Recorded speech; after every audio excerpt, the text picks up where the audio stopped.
हम गांधी जी के चरणों में बैठकर ये प्रार्थना कर रहे हैं कि इस धीरज साहू के प्रकरण पर कांग्रेस आई के नेता कम से कम मुंह तो खोलें।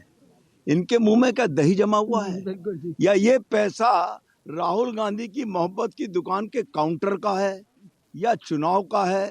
ये जवाब तो उनको जनता के बीच में देना पड़ेगा। और हमारा तो मत है कि अब धीरज साहू की सदस्यता भी राज्यसभा से समाप्त करनी चाहिए।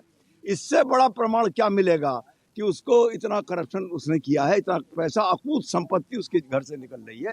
इतना हमारा कहना। बिल्कुल सही है। अब देखिए, प्रधानमंत्री जी ने बहुत स्पष्ट शब्दों में कहा है कि हम भ्रष्टाचार को बर्दाश्त नहीं करेंगे और जो भ्रष्ट होगा उसको जेल जाना पड़ेगा। लेकिन सत्य यह है कि कांग्रेस पार्टी का संभवतः ये पैसा है जो धीरज साहू के यहाँ से निकला है, 300 करोड़ रुपए नगद।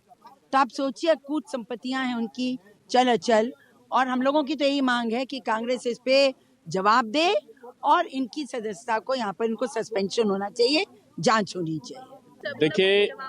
देखिए ये सिद्ध हो गया है कि कांग्रेस भ्रष्टाचार की गारंटी है और ईमानदारी, पारदर्शिता और राष्ट्रभक्ति की गारंटी अगर कोई है तो भाजपा है। इन कांग्रेसियों ने जहां जहां पर भ्रष्टाचार किया है, इन्होंने जो धन का संग्रह किया है, आज मोदी की जो गारंटी है भ्रष्टाचार के खिलाफ, वो आज सामने आई है। और अभी तो कई कमरे खुलने बाकी हैं। इतना बड़ा कांग्रेस का भ्रष्टाचार कि जो नोट गिरने वाली मशीनें हैं वो गर्म हो होकर खराब हो जा रही हैं। कमरे, दर्जनों कमरे अभी खुलने के लिए बाकी हैं।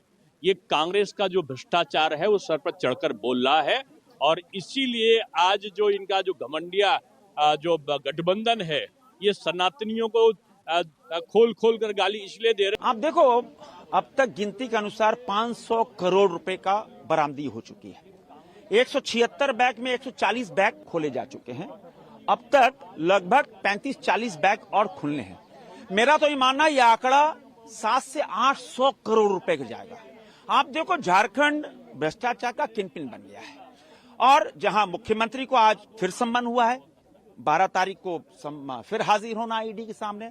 मुख्यमंत्री ईडी की जद में है, उनके जो प्रतिनिधि हैं वो जेल में है, उनकी पूजा सिंघल आईएएस जेल में है, उनके एक डिप्टी कमिश्नर रांची के वो जेल में है। अधिकतर लोग ईडी के जद में आ रहे हैं। मेरा यह मानना है कि धीरज साहू का यह पैसा, ये वस्तुतः कांग्रेस पार्टी का पैसा जो चुनाव के लिए, और यह पूरा खनिज के लूट का पैसा है।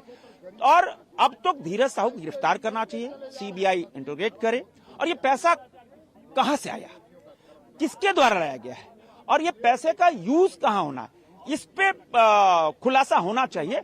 और मेरा तो ये मानना है कि देखो, जैसे ईडी ने कार्रवाई शुरू की तो अब उनको धमकी दी जा रही है, उनको उनसे जान से मारने की भी धमकी दी जा रही है, उनको रेप के केस में फंसाने की धमकी दी जा रही है। ईडी ने माननीय उच्चतम न्यायालय में हलफनामा जमा किया। अब तो ये हद हो गई। अगर ईडी, इनकम टैक्स, सीबीआई भ्रष्टाचार के खिलाफ कार्रवाई करे, उसको आप षड्यंत्र करो फंसाने की। इसीलिए ईडी सुप्रीम कोर्ट गई है। अब भ्रष्टाचार के खिलाफ जो प्रहार है प्रधानमंत्री नरेंद्र मोदी जी का, अब तो झारखंड में राष्ट्रपति शासन ही एक उपाय है। कि सबसे बड़ा घोटाला, पशुपालन घोटाला भी झारखंड से हुआ था, मेरे रांची से शुरू हुआ था। और यह जो 500 नहीं, लगभग 800 करोड़ रुपए का जो बरामदगी होने जा रही है वो भी रांची से है। इसलिए राष्ट्रपति शासन लगाकर पूरी जांच होनी चाहिए।